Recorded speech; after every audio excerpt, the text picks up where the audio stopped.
My name is Savannah Brooks, and for 30 years I lived a silent lie. My family, especially my mother, Patricia, saw my digital work as pretend office time, convinced I was a burden, a leech contributing nothing. That decades-long deception shattered the morning I moved out. I was carrying the last box when my phone buzzed. It was my mother, posting publicly. The 30-year-old leech is finally gone. No more cooking her meals. That cruel joke, meant to humiliate, was the trigger. What she didn't know, I was the invisible infrastructure, holding their entire lives together. Did I defend myself? No. Within 12 days, her decor shop froze. My father's business faced foreclosure. My sister's career imploded. Patricia, still scrolling through laughing emojis, had no idea her world was about to shatter. All because I stopped catching it. Before I tell you what happened next, if you enjoy stories about justice and family boundaries, take a second to like and subscribe, but only if you genuinely connect with this story. Where are you watching from right now? And what time is it there? Drop a comment and let me know. My name is Savannah Brooks. I was 30 years old the morning my mother turned me into a punchline on Facebook.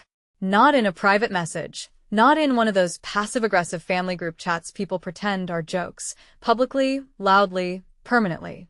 I was carrying the last 2 storage bins into my new apartment when my phone started vibrating so hard it nearly slipped out of my hand. I looked down expecting a delivery update or maybe a client note. What none of them knew was that I ran a digital risk and compliance firm from my bedroom. It started small when I was 26. After a local boutique owner paid me to fix the scheduling mess in her online store. Then came a contractor who needed invoicing cleaned up. Then a dental office. I was subsidizing the illusion that they were more competent, more stable, and more successful than they really were. So when I moved out, I didn't leave dramatically. I left with labeled bins, my standing desk, 3 monitors, a coffee grinder, and a folder on my laptop called Transition. I had spent 6 weeks preparing clean handoffs for everything that actually belonged to me. I moved my own client systems first. "Tell me you did not respond," she said, not even saying hello. I told her I hadn't. She exhaled like I'd just stepped back from a ledge. Madison was one of the only people who knew what my business actually looked like. She had seen the contracts, the balance sheets, the secure folders, the long nights, the calls with attorneys, the systems maps on my wall. Day 1, mockery. Day 2, they assume silence means surrender. Day 3, first missed task. Day 5, second missed deadline. Day 7, systems drift. Then he texted, "Need login for invoice thing." I read it. I did not answer. 10 minutes later he sent, "Call me." No please, no acknowledgement, no mention of the Facebook post. The assumption was still there. I existed to restore convenience. I didn't respond. A few hours later, she sent, "Hello." Then, "Brand needs answer tonight." Then, "Don't be petty." I put my phone face down and went for a walk. That walk changed something in me. The weather was ordinary. The sidewalk was ordinary. He had spent years acting like my work was imaginary because it came through a laptop and not a storefront with a neon sign. But the second the system started failing, it became real business. Funny how fast people respect labor when they're suddenly the ones drowning without it. My mother took a different route. Patricia moved from anger to wounded innocence with almost professional speed. I didn't enjoy reading it, but I also didn't rush to save her. Consequences always feel cruel to people who've spent their whole lives handing their mess to someone else. The real turn came on day 10 when a local customer posted publicly that my mother's decor shop had taken payment for items that never shipped and stopped responding to email. It was a short post at first, almost polite. Then another woman replied saying she was waiting, too. She read in silence for nearly a minute, scrolling through texts, missed calls, and voice notes stacking on top of each other like falling shelves. Her face changed slowly from curiosity to disgust to something colder. "They are not calling because they love you," she said quietly. "I know," I answered. "They're calling because the scaffolding came down." She nodded once. Not my intelligence, not my work, not my value. The only thing that changed was that they were finally being forced to live without the parts of me they had spent years pretending did not matter. Day 12 hadn't even started yet, and already they sounded like people standing in the ruins of something they thought would never fall. At 8:14 the next morning, day 12, my phone rang again. This time I answered because I wanted the first full apology, if there was going to be one, spoken out loud. That phrase made my jaw tighten. That much. Like my life had still not earned a full sentence. So I gave her one. I told her exactly what I had been doing for years. I named the systems, the contracts, the alerts, the chargebacks, the filings, the payroll corrections, the fraud flags, the website outages I fixed at 2 a.m., the sponsorship terms Haley ignored, the vendor mismatches Dad never learned to read, the customer disputes I de-escalated under fake support names so Patricia could tell people her business ran itself. For once, nobody performed normal. Nobody smiled too brightly. Nobody tried to joke the tension away. The table looked like what it really was, a family standing in the rubble of a lie. I sat down and put my phone on the table, screen face down, not to threaten them, to remind myself I would not be manipulated by tears alone. Not a sister, not a daughter, not a woman building a life, just content. I could have stood up then, and left. A lot of you was probably wish I had. But revenge that actually changes your life is not always about the sharpest exit line.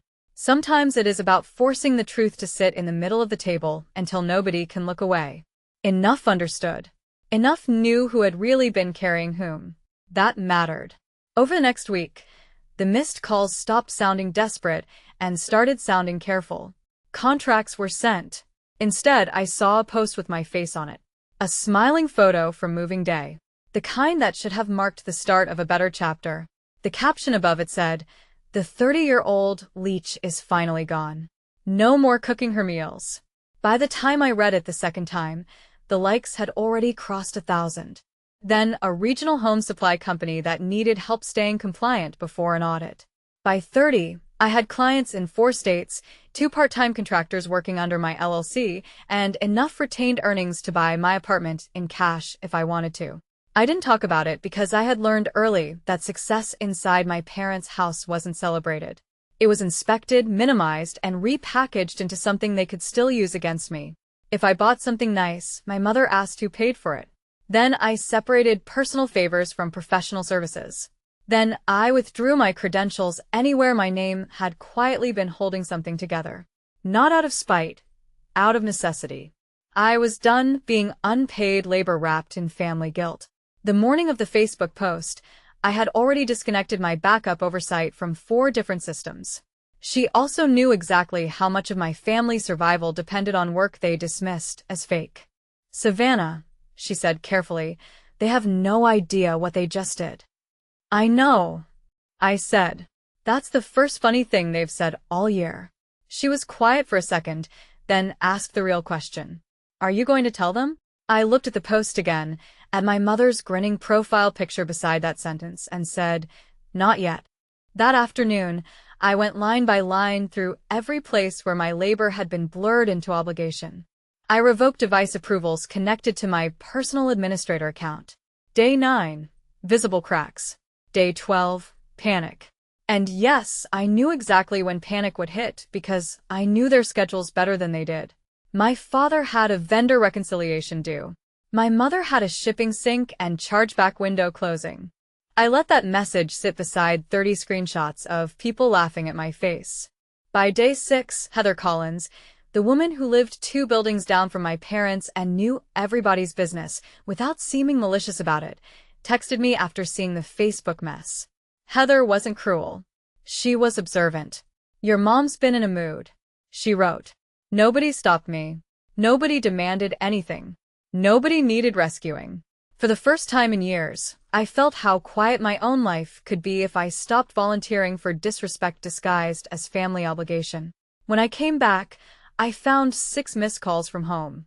"After everything I've done for you," came first. Then, "I was joking on Facebook and you know that." Then, "You're embarrassing this family." Then, once she realized that guilt alone wasn't reopening her access, the messages became frantic and stripped down. "Please pick up. Orders are stuck. I don't know what password goes with what. Customers are threatening disputes. Your father is furious. Savannah, please. That last message sat on my phone longer than the others because I had wanted something like that from her for years. Not a dramatic speech. Not a crying confession. Then, someone else added screenshots. Then, a fourth person tagged the business page. Within an hour, the thread had become the kind of local drama nobody can look away from. I watched it grow under a community page while Patricia, who had once used Facebook to turn me into a punchline, discovered what public comments feel like when the crowd is no longer laughing with you. At first, people were only complaining about bad service. Then, don't confuse collapse with remorse. That sentence lodged itself in me like a steel pin because she was right. It would have been easy to hear their panic and misread it as awakening. Easy to think tears meant truth. Easy to believe that desperation was the same thing as regret. But people cry for many reasons. My mother was crying before she even said my name. Real crying, not performance crying. You can hear the difference. One asks to be witnessed. The other is too broken to care. Who is listening? I told her that while she was joking online about cooking my meals, I had been preventing her store from being shut down by negligence. While Aunt Sharon joked about a fast food rejection from 5 years earlier, I had protected her from tax exposure 3 separate times. While Haley used me as dating warning content for her friends, I had saved her from signing away 3 months of unpaid work. You made me into a joke, I said, because admitting I was the most competent person in that house would have forced all of you to look at yourselves. She was silent for a long moment. Then she said the words I had wanted since I was about 17 years old. My father spoke first. We handled this wrong. That was as close to humility as Douglas Brooks had probably come in 20 years. I let him keep going. He admitted he had relied on me far more than he ever acknowledged. He admitted he did not understand most of the systems I managed and had resented needing help he couldn't control. So, I told them what the next part would be. I said I was not moving back. I was not restoring unpaid access. I was not fixing everything out of guilt by midnight. If they wanted my professional help, they would sign contracts, pay retainers, accept boundaries, and communicate through proper channels, like any other client. 2 were signed. 1 was not. I took my father on as a limited-term client under strict scope because his mess affected the roof over Haley's head, and despite everything, I wasn't interested in watching disaster consume people just because it could. I refused my mother's store unless she hired a real fulfillment assistant and let me build boundaries that couldn't be bulldozed by guilt. Haley asked for help negotiating her contract mess, and I referred her to an attorney instead of rescuing her myself. Comments stacked up so fast I could barely keep up. People I hadn't seen in years laughed like they'd been waiting for permission. One relative brought up an old rejection I'd buried. Someone else joked that I was every man's worst nightmare. My sister tagged her friends. If I stayed up late working, my father called it pretend office time. If I landed a major client, my sister rolled her eyes and said, "So? Emails?" After a while, silence felt safer than explanation. The ugly truth was that my silence also made their lives easier. My father, Douglas, owned a small plumbing supply business that should have gone under 3 years earlier. He was terrible with digital invoices, payroll software, and tax deadlines. The post didn't create my decision. It confirmed it. That's why I didn't argue in the comments. I already knew something they didn't. They thought I was the embarrassment leaving the house. I moved recurring vendor reminders off my phone. I archived support templates I had written for my mother's shop. I removed my emergency authorization from the payroll service my father never learned to use properly. Then I drafted a clean, professional notice. It was not emotional. My sister had a sponsorship deliverable with a clause she had not read. My aunt had sales tax exposure from 3 months of sloppy records I'd previously corrected before anyone noticed. I had been the only person catching those things in time. Without me, the errors wouldn't show all at once. They'd compound. Mail carrier couldn't get a signature this morning, and she nearly cried. I almost laughed. Patricia only cried in 2 situations, when she was genuinely wounded or when performance might save her from accountability. I didn't answer Heather, either, but I filed it away. That evening, Madison came over with Thai food and a bottle of sparkling water because she knew I worked better with something cold in my hand. We sat among half-unpacked boxes while she read the comments aloud in a fake dramatic voice until we both started laughing. My mother had finally taken down the original post, but too late. Screenshots were already circulating and at least a dozen had saved it. I know because one of them sent it to me with, "Girl, is this real?" I still didn't reply publicly, but that night at 11:58 p.m., I sent the formal notice for my drafts to every adult who had mocked me, used me, or benefited from pretending I was nothing. Attached to the email were time logs, service categories, and a final line they would read 3 times before believing it. Effective immediately, all prior informal support arrangements are terminated. Just a single moment where she spoke to me like I was a person instead of a frustration. But now that it had come, it wasn't healing. It was logistical. She did not miss me. She missed what I prevented. Then somebody recognized her name. Then somebody connected it to the old post about her leech daughter. Then one comment changed the energy completely. Maybe don't mock the person who is clearly keeping your business alive. I did not write that. I didn't need to.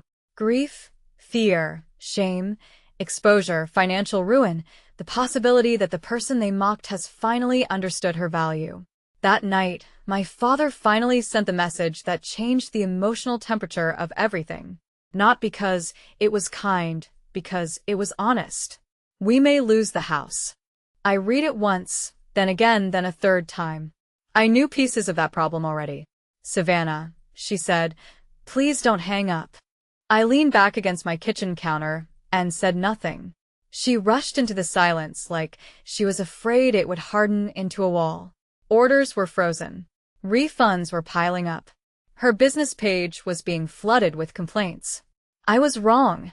No deflection, no but, no excuse afterward, just that. It did not fix anything, but it was real.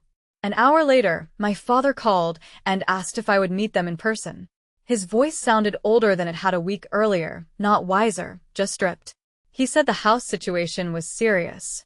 He admitted that after I moved out, he missed a vendor deadline, then another, and the cash shortage he had been hiding became impossible to cover. He said if things kept sliding, they could default on the house within weeks. Then my mother did something I genuinely hadn't expected. She took out her phone, opened Facebook in front of me, and showed me a drafted public apology. Not posted yet, waiting. Family did not mean permanent access to my labor. Love did not mean public humiliation followed by private extraction. Respect was no longer optional. It was the price of being in my life at all. My father nodded first, which shocked me. That was one of the hardest things I've ever done and one of the healthiest.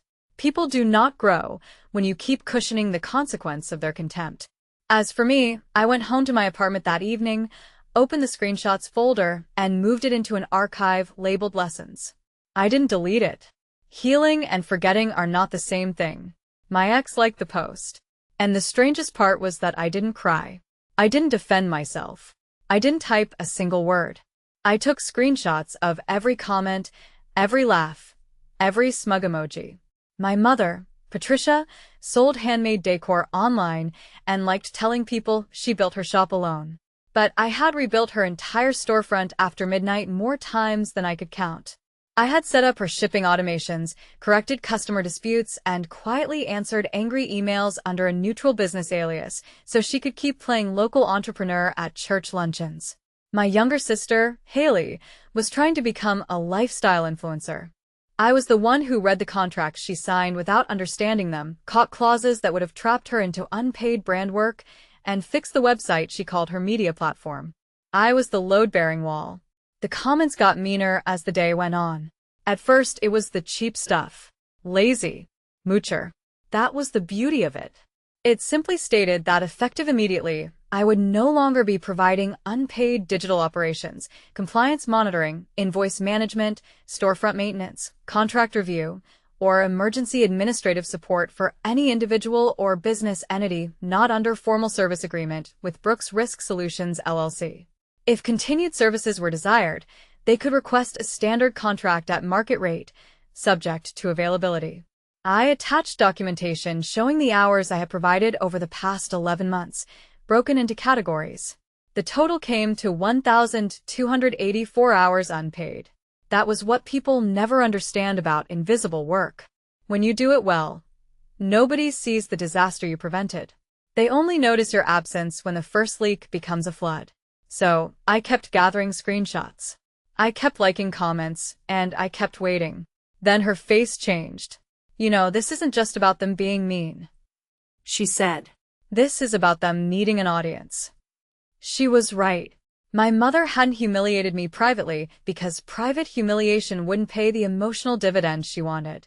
She needed likes, agreement, witnesses, proof that the family myth still held Savannah, the burden, Patricia, the long-suffering mother, everyone else, the exhausted survivors of my existence. Any attempt to access, impersonate, or restore my credentials without authorization will be documented. 12 minutes later, my father called twice. My mother called 4 times. Haley sent 3 messages in all caps. I went to sleep. Haley's disaster exploded by the afternoon of day 9. She had signed a content deal with a supplement brand that required milestone delivery, exclusivity, performance consistency, and repayment penalties if she failed to post according to schedule. 2 months earlier, I had warned her the contract was trash. I had highlighted the sections that gave the company too much control, explained how the repayment clause could bury her, and even offered to rewrite a cleaner version before she signed. She rolled her eyes, called me dramatic, and said I always acted like I was smarter than everyone. The internet had already picked a side, not because people were noble, but because hypocrisy is the one thing social media loves punishing more than failure. By late afternoon, even people who had laughed at me were going quiet. A woman from church who had reacted with a laughing emoji under my mother's original post suddenly commented on the business thread, praying this gets resolved peacefully. A man who had joked that I should learn to be useful deleted his comment from 12 days earlier. My aunt, who had been so confident when she mocked me in public, sent a voice note so shaky, I had to replay it twice. Savannah, sweetheart, if you could just please log in one more time and fix the filing issue, I would appreciate it. Months earlier, when Douglas had shoved a spreadsheet at me and told me to just glance at it, I had seen signs of a second mortgage under pressure, inventory being overordered, and cash flow being patched together with denial and timing tricks. I had warned him then. I told him to stop buying like the business was stronger than it was. I told him he was depending too heavily on delayed vendor payments and weak projections. He got offended and told me to stop acting smarter than everybody. Dad had missed a payment window with a supplier. Haley's contract issue had escalated into a formal notice. And Sharon owed penalties because records had not been filed correctly. Everybody was blaming everybody. I just need you to tell us what to do, she whispered. He said he needed to talk face to face. He did not order. He did not demand. He asked. I agreed to meet them that afternoon at a coffee shop downtown, one my family liked because it made them feel modern and successful when they posted from it. It named the original post. It admitted it was cruel. It admitted her daughter had been mocked publicly and that she had participated. It did not mention money, businesses, or passwords. It centered the humiliation. Then he asked what the retainer would be. Not with sarcasm, with defeat. I gave him the number. He looked physically ill, which was almost funny when I considered how freely he had spent my time for years. My mother asked if there was anything they could do besides pay me.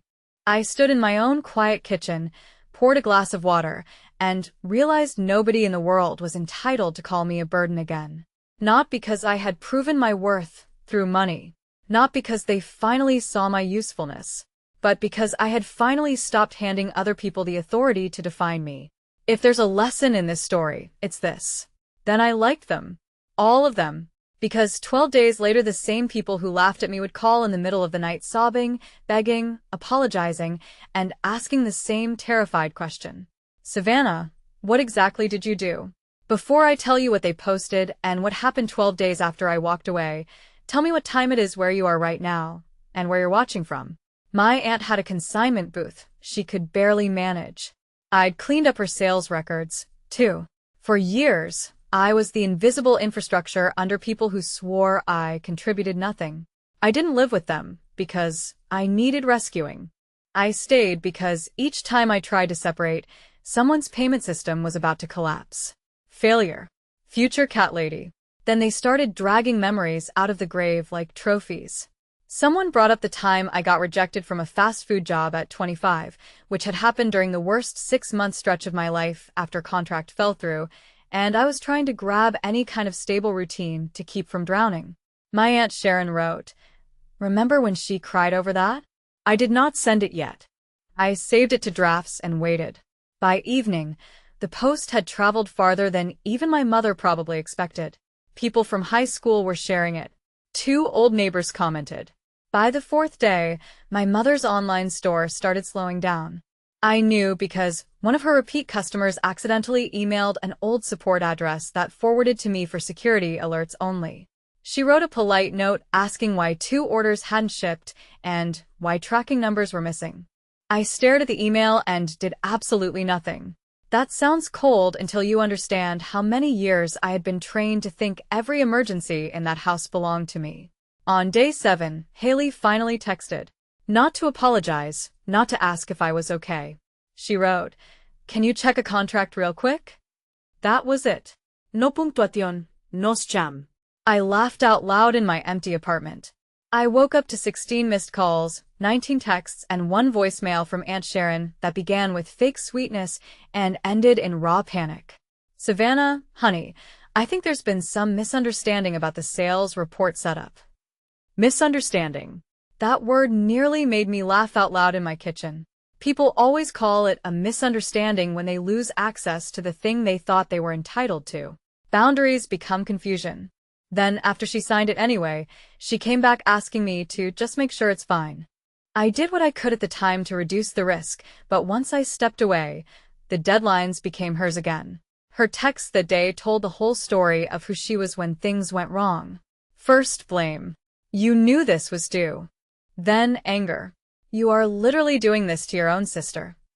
Then, panic. "I know things got ugly, but we're family." There it was again. Family. The emergency exit word. The magic key people use when accountability starts closing in. Nobody had said family when they were roasting me for entertainment. Now he was texting me that they might lose the house. Not because I had created a crisis, because I had stopped disguising one. I still did not answer that night. Instead, I opened the screenshot folder again and laid the first image beside the newest messages. On one side, the 30-year-old leech is finally gone. That sentence landed harder than any insult she had ever thrown at me, because it revealed the entire lie. The woman who had presented me as a dependent child in front of the internet was now admitting that 4 adults did not know how to function without me. No. I said quietly, "You need to understand what you did." She started apologizing in fragments. Not graceful, not polished, just frantic pieces. I almost laughed at the symmetry. Public image had started this. Public discomfort could finish it. Before I left, Madison asked one question. "Are you going there to save them or to be heard?" I looked in the mirror at a face that somehow seemed calmer after 12 days of chaos and said, "To be heard." "Good," she replied. "I wanted you to see it first," she said. I read it slowly. It was imperfect, but it was better than I expected. Haley started crying before I finished.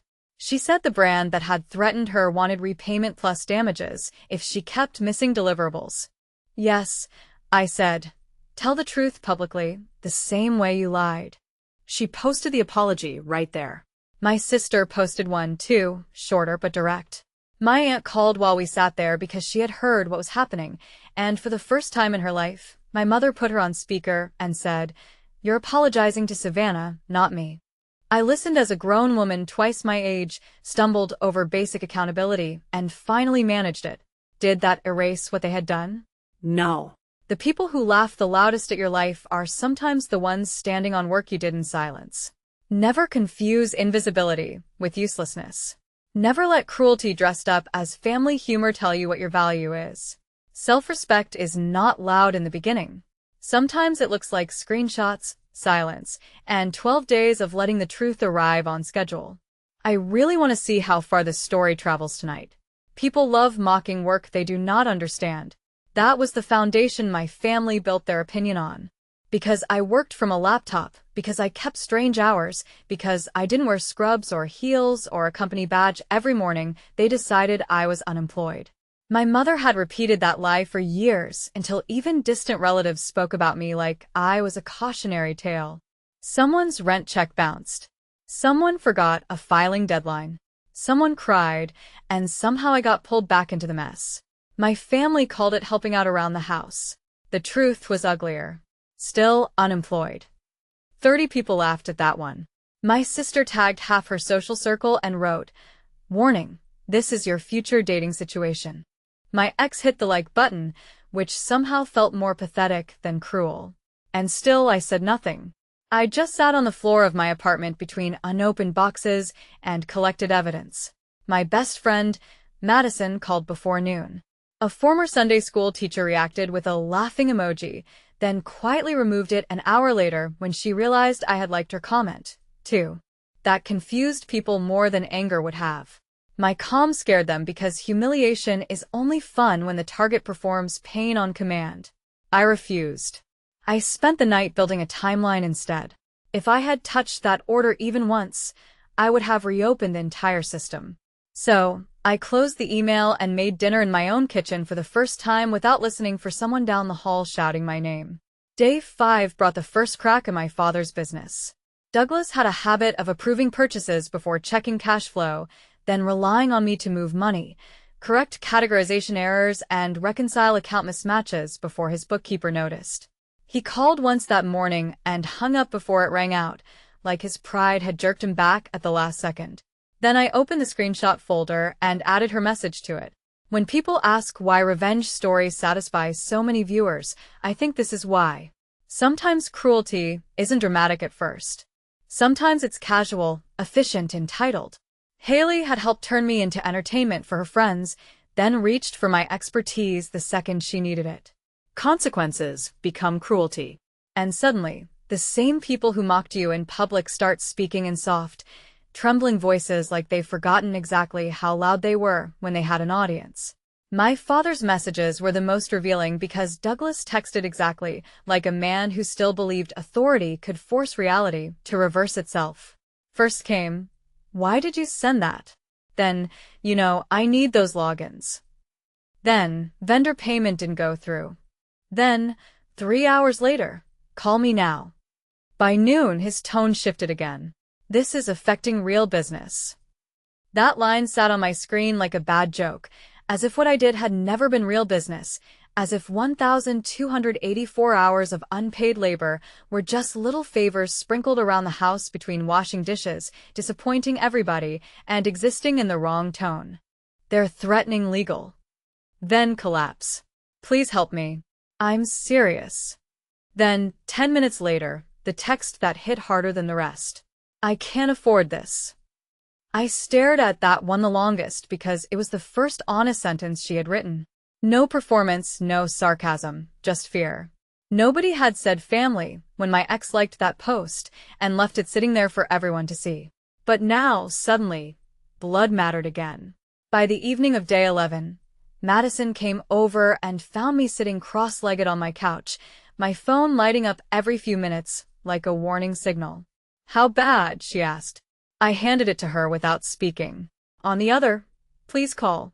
We're desperate." On one side, laughing emojis, public humiliation, relatives treating my life like content. On the other, voice notes full of shaking breaths, frantic apologies, and practical terror. I sat there for a long time looking at both versions of them, the confident version and the collapsing version, and realized something important. Nothing had changed about me in those 11 days. She said the Facebook post got out of hand. She said everyone was joking and she didn't think it would spread. She said she was angry that I moved out and wanted people to think she was relieved. She said she never meant for strangers to pile on. She said she didn't know I had done that much. Then don't leave with a new unpaid job. They were already seated when I walked in. My father looked like he had not slept. My mother had makeup on, but badly applied. The kind people wear when they want to hide crying and only make it more obvious. Haley sat stiff-backed with swollen eyes and a legal envelope half hidden under her hand. She said she knew I had warned her. She said she only tagged her friends because she thought it would get laughs and make her look witty. I didn't think of you as a real person in that moment, she whispered. That hurt more than almost anything else. Maybe because it was so cleanly honest. Did it satisfy something in me to watch the comments under my mother's apology shift from gossip to criticism of her behavior? Absolutely. Some people defended her. Some said family matters should stay private, which was rich considering nobody objected when my humiliation was public entertainment. But enough people saw it. But once you choose it, everything changes. And the people who thought they could shame you forever usually discover the most expensive loss of all is not money, not reputation, not even a house. It is losing access to someone who loved them enough to hold everything together while they were busy calling her a joke.